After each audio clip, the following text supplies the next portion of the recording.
Hey, welcome back to another episode of Addicted to Gear. Yes, 2018 is coming very, very quickly. It's just around the corner and we're going to have to say goodbye to 2017. I want to thank all my viewers for the wonderful words of support, the nice comments, and just, the ability to count on you guys to watch my videos on a regular basis. I really appreciate it, and I appreciate all of your comments. And I just wanted to wish everyone a wonderful holiday, a Merry Christmas, Happy Hanukkah, whatever it is that you're celebrating. I hope you're taking the opportunity to spend some quality time with the important people in your life. Obviously, nothing really matters if you can't share it with the people that love you and that you love back, and take the opportunity to give them a big hug and tell them that you love them, because that's the important thing. And obviously something that we need more of. In the meantime, I wanted to present a sort of behind the scenes look at some of the gear that I'm using, because I got a lot of requests over the last year or so, and people were asking me what kind of stuff I use when it comes to amplifiers, pedals, and guitars.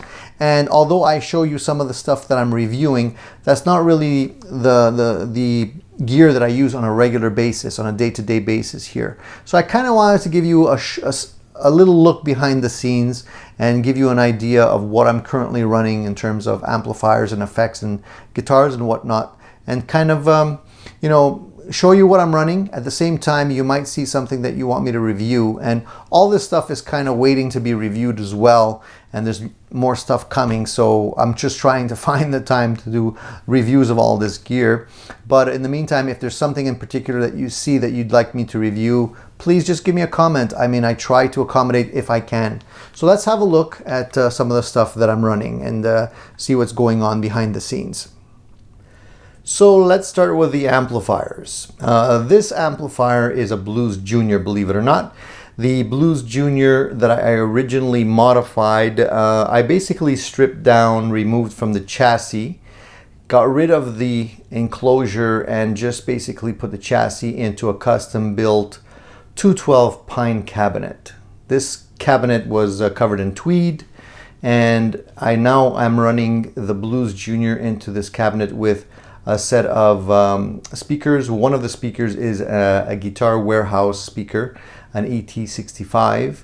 The other one is Alessandro speaker, which is a great combo in my opinion. Retains the sparkle, but it also provides enough punch so that the Blues Junior now that gives you a lot more dynamic sound. It was sounding boxy and very limited in its raw original state, and after putting it into this cabinet with the speakers, it really does a great job. It's like boutique level right now. And I've also modified the reverb tank in it as well. I put in an MOD reverb aftermarket, which is a full-sized reverb. You'll notice that there's these little stickers on there. Those stickers are just there to indicate where I should put the mic, so I'm consistent in my recordings. I know you guys have been begging me to do reviews of that modified Blues Junior, and I will get around to doing it. I promise you guys, in the new year there's going to be so much more happening, and you'll be very proud of me, I promise you. Let's move over to the left. So this is a Supro. It's a Supro dual tone amplifier in its raw form, no modification, original speakers. This is a fantastic sounding all around amplifier that will give you that classic vintage Zeppelin tone. It sounds great and full and fat, and when you crank it, it sounds even better. The only thing that you might want to put in front of it is maybe a fuzz pedal or an overdrive to really bring out the dynamics and harmonics. Fantastic value in my opinion. Two channel, well, not really two channel, you can blend the two channels together. No reverb, tremolo on it, but it sounds fantastic. Highly underrated amplifier in my opinion. So let's keep on going. Well, we're going to look at the flavor of guitars that we have here. This is my rack with a couple of guitars that I keep outside of their cases. I normally don't like to keep my guitars out of the case because, eventually they'll get damaged. But when I'm recording or playing, I usually will alternate different guitars. These happen to be the guitars that I have on the rack this week, and been playing through these a little bit more, so they end up staying out. Going from right to left, we have my, this is a custom built Olympic white Telecaster. Next to that, we have the Zach Myers PRS SE with some custom wound pickups that were made from Sanford Magnetics. Really nice sounding, low output pickups, sound fantastic in that guitar. The next guitar over is a Fender Strat. It looks like a Blackie, as you can see. I'm running Tone Rider City Limit pickups, which I find are great value as well. After that, we have another Telecaster, and that's a 60s Telecaster, also with a set of custom wound Sanford magnetic pickups in it, followed by my purple 80s Charvel. It's not an 80s model, but it's kind of reminds me of the 80s, especially the purple burst color. And that particular one is using a set of pickups wound by Sigel pickups, and you can check out the reviews on those guitars. I've done reviews on most of them, not all of them, but I'll get around to doing reviews on some of the rest that I haven't gotten around to soon. And after that, we have a Marshall 412 cabinet. This is an original cabinet with original speakers I got for a song a long time ago. This is a JCM 800 lead series. I'm running 4 original Celestion 1265s in there. Sound fantastic, creamy, very nice, warm sounding speakers. On top of that, I have my Friedman Dirty Shirley. I haven't gotten around to doing a video of that one either, but I will. The Dirty Shirley basically sounds like a modified JTM 45. It's 45 watts. Has a lot of balls. It'll move a lot of air, that's for sure. 1 channel, 2 inputs, low gain, high gain, with a gain switch on it. It's kind of like a modified Marshall. Sounds like a cross between a GTM 45 and maybe a JCM 800. Great amplifier in my opinion. Friedman is like the rock star of amp builders these days, and he's putting out some great stuff. Of course, there's my Jimmy Page, my beautiful Jimmy Page artwork on the wall. Jimmy Page has been a big influence on me, and of course, no recording studio would be complete without my homage to Jimmy Page. All right, next we have the Brunetti Pleximan. This is an Italian amplifier. I reviewed very quickly in terms of the features on this amplifier. I haven't done a full-blown review yet with sound clips and whatnot, but this is the amplifier that I use most often right now. The reason for that is because of its flexibility. It allows me to get some fantastic cleans, some very good overdriven tones where you don't need an overdrive pedal or anything. It's a 2-channel amp. As you can see, there's a lot of switches on the front of it that allow you to tailor the sound specifically to your needs. And the other beautiful thing is that it does have a very good effects loop as well as a low wattage switch.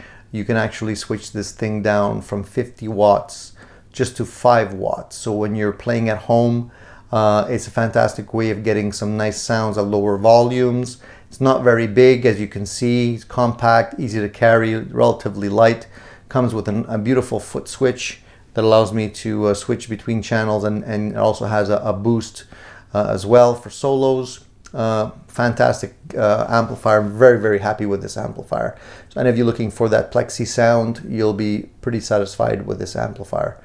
Below that is an Agnator cabinet. This Agnator cabinet just came in this week. I picked it up and it's totally stock with a stock speaker in it. I'm basically using it to evaluate some speakers. It's relatively difficult to evaluate the speakers when you're running through a 412 cabinet or a 212 cabinet. So I figured it would be great to be able to isolate the speakers and evaluate them independently, individually, and this allows me to do that. So this Agnator cabinet is a semi-open back.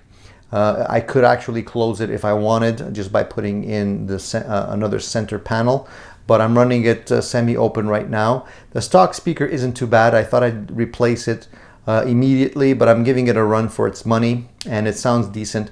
I'll do a review of it for you guys as well. Right now, I don't know if Egnator's really actively coming out with any new stuff. It's been kind of like pretty quiet on the Egnator front in the last little while, so I'm not really sure what's going on there. But overall, Egnator was coming out with some very good quality merchandise. This cabinet is birch, and it's pretty high quality, and for the money, you can't beat it.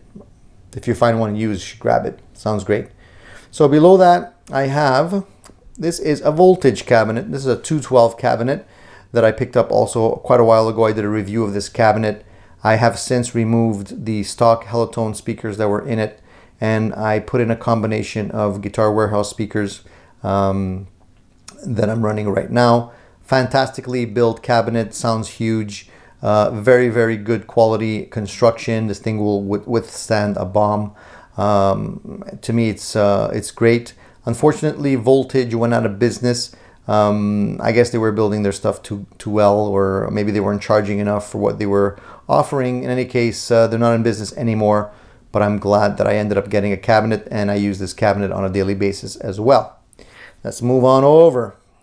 Okay, now this is a Fender Supersonic 22. Another highly underrated guitar amplifier in my opinion. The Supersonic 22 is great because it's only 22 watts. You can crank it and it gets very loud. It also has the ability to give you an overdriven channel with cascading gain. It has the legendary, Fender reverb, and it definitely gives you a clean tone on the first channel as well. And there's a switch to fatten up the sound. Very good value for the money. I'd say more versatile than the Deluxe for sure. For the people that are looking at getting an amplifier that's typical Fender with no bells and whistles, they might prefer the Deluxe, but in my opinion the Supersonic gives me a little bit more flexibility and sounds fantastic.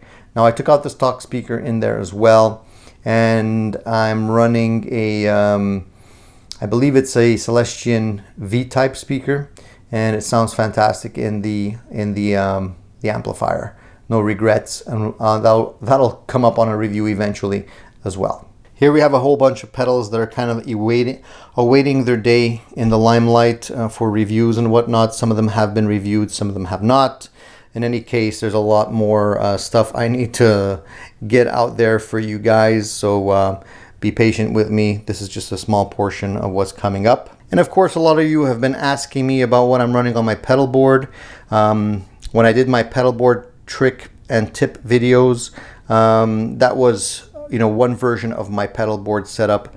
This thing changes on a daily basis. I mean, honestly, I can't keep up with the pedals that I'm using and new ones that are coming in and that I need to review and whatnot. So they change daily, I would say. But right now, this is what I'm running today. I'll give you a little rundown very quickly. At the top right hand side, I have a Polytune 3 tuner, which I just got recently, which I'm very stoked about. Fantastic value. It also has a built-in booster, so it avoids any kind of degradation to your sound. And I've seen a huge improvement on my pedal board since I've integrated that pedal. I had the old one, which I got rid of, I sold, and I bought this one instead. So there'll be a review of that pedal coming up as well. Now that pedal is going into my Joyo compression pedal, a very inexpensive pedal, but in my opinion, it does a pretty good job. Now after that, we're going into the Brown Sound in a Box pedal that I have at the lower right hand side of the pedal board. That is kind of typically what it says. It's an overdrive pedal. It gives you that brown sound, and it kind of knocked off my Wampler Pinnacle. The funny thing about that pedal is it's a hand-built pedal that I put together myself from a kit, and I wasn't expecting much from it, but it really does sound nice. The reason why it knocked off the Wampler Pinnacle is because it sounds raw. In my opinion, the Pinnacle sounds great. They make fantastic pedals as well. Wampler does an excellent job, and his pedals are fantastic. But I felt that it was a little bit not raw sounding enough, and this pedal sounds a little bit more uncontrolled and more like a real amplifier. So I ended up keeping that one on my board for the time being. And that's also going into another Joyo pedal, which is a vintage overdrive, which I just got this week, and I want to review for you guys as well. It's a low-cost vintage overdrive pedal that's supposed to sound like a tube screamer, basically. That's what they claim, and I'm liking it so far. Honestly, it sounds great. I'm still putting it through its paces. I'll eventually have a review for you, but I'm pretty impressed from what I hear to date, and you know, for the amount of money you pay, sounds great. That's going into an EP booster. The EP booster to the left of the overdrive is basically a pedal that I keep on all the time. It basically just makes everything sound better. More balls, more depth, more dynamics. It just sounds better, just more. And I keep the volume on that practically off, and I just basically use it to boost the sound a little bit, and that's it. And it does a fantastic job. That's going into a 6-band equalizer pedal from Joyo, and it's basically a copy of an MXR 6-band pedal. Sounds good, except I would say maybe the MXR pedal is built a little bit better. Joyo, you know, they're not bad. I mean, the money you pay for them, obviously you're not losing money on them, but I find that things like the plastic battery cover on the back of it is somewhat problematic when you're trying to use Velcro on your board and whatnot. It kind of comes off easily.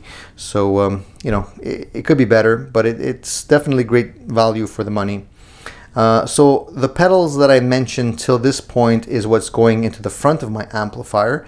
Into the effects loop, I usually run the TC Electronic Hall of Fame reverb, and that goes into the Eternal Bind Donner delay pedal, and that goes into a TC Electronic looper. And those 3 pedals are basically going into the effects loop of the amplifier if one is available.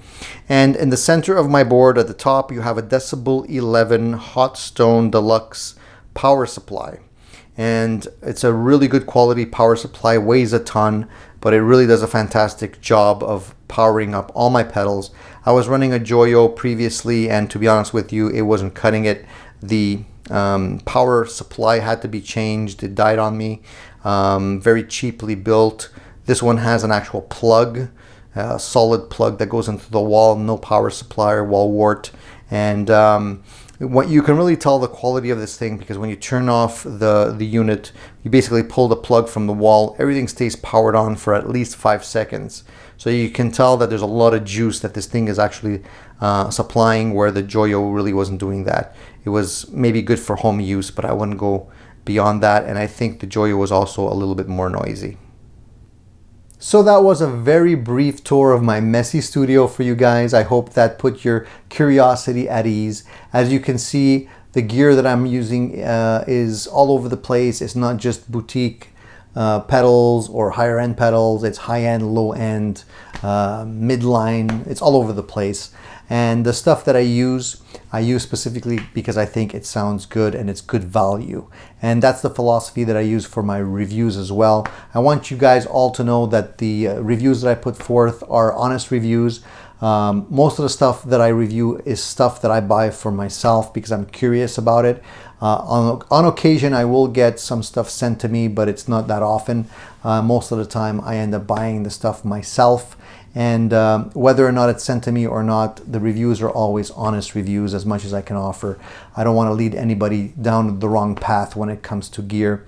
As you can see, there's a lot of stuff. So if there's anything that you've seen in this little video that you're curious about, or that you'd like me to make a more in-depth video about, just give me the comment and I'll try and accommodate for you guys. I really appreciate you guys tuning in. You guys have been loyal to my channel, have been tuning in regularly, and I do appreciate that. There's a lot of familiar names that I see in the comments that I've been getting all throughout 2017. I hope you guys stay tuned and keep watching my videos in 2018. I want to give you guys a big thank you, and I want to wish you nothing but the best in 2018. In the meantime, guys, as I always say, stay tuned, keep rocking. And if you haven't already subscribed to my channel, please do, because there'll be more stuff coming your way. Stay tuned.